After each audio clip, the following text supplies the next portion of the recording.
And in the Impact segment tonight, imagine a world leader saying he or she admires Adolf Hitler. There would be worldwide outrage, right? Yet the Russian leader Putin openly admires Joseph Stalin, who committed mass murder on a level that Hitler did. Putin's a villain, yet he is outsmarting President Obama. The chutzpah of writing that by a KGB thug whose last adventure in the world was to invade Georgia, detach two of its provinces and declare them independent, and who for the last decade has been supplying Assad, whom we are essentially calling a war criminal, with huge amounts of weaponry, including the elements of poison gas. I mean, what we're seeing here is Putin so confident of himself after Obama had to acquiesce to this face-saving negotiation that he could actually engage in this. It's an index of how Obama has been played and continues to be right now in Geneva. And joining us now from Washington to React, Dr. Michael Waller, the author of the book Secret Empire, the KGB in Russia Today. So first of all, a general question, how does Putin get away with it? I mean, you know, we know he's a tyrant. Everybody knows, I mean, the guy is now, he's denying gays' rights. He puts rock girls in jail. The guy is just the worst. A KGB agent for 15 years, like Stalin. How does he get away with it? He gets away with it for two reasons. The first one, he controls the former KGB apparatus at home. And then we let him do it on the international stage. We don't stand up to him.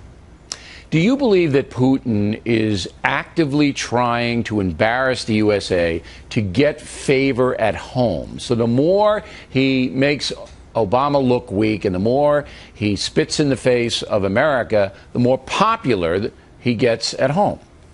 Yes, he's getting a lot of popularity by standing up to the United States because Russians as a whole have an inferiority complex now that they're not a superpower, and they have this great power pretension that Putin plays into. But do the Russians know enough to say, well, you know, Iran might not be a good country to have a nuclear weapon, Assad's gassing children, we might object to that? Aren't there enough Russian people to say, you know, we're backing the bad guys? Well, Russians are accustomed to backing the bad guys. We like to be reminded, or we like to remind ourselves, that they were our allies in World War II. Got to remember, Putin's buddy Stalin started World War II as an ally of Hitler. So one thing we don't do is we don't teach history back to the Russians, and we certainly don't call Russia out on its misbehavior that shows that its behavior is unacceptable. Do you feel that Russia is an enemy of the United States, or is it just playing a game? Well, if someone had a gun to your head, would he be your enemy or playing a game? Well, they don't really have a gun to our head as far as influencing what we do in the United States. They are supporting with nukes, now I understand, Iran. They're going to build a nuclear reactor in Iran, and they give Assad weapons and gas. But that doesn't impact the regular folks here in America. That's far away. Well, not really. He has embarked on a nuclear strategic missile modernization program unparalleled since probably the 1970s Soviet Union. The Topol series of ICBMs, the SS-29 that they're putting on, he's got his sixth, they're laying the keel this fall for the sixth new ballistic missile submarine, the Boré-class submarine. So he's upping his nuclear capability while President Obama, at least outwardly, says he wants to diminish ours. Do you think President Obama is afraid of Putin? Yes, he is. If you look at his body language in the meeting that they last had, Putin was sitting back with his knees wide open, and Obama was leading into him as a plaintive little boy. It was really a sad sight to see. Are you saying that because you don't like Obama's policy, or do you really believe the President of the United States is afraid of this guy? I think he's afraid of him. Yeah, really? He's afraid of him. He can't stand up. He can stand up to domestic critics at home. He can't stand up to people on the international scene who push at him. He can't stand up to the Chinese. He'll talk tough, but won't stand up to them. Why can't he do that? I mean, we have the most powerful military in the world and the most powerful economy in the world. Why can't he stand up to that?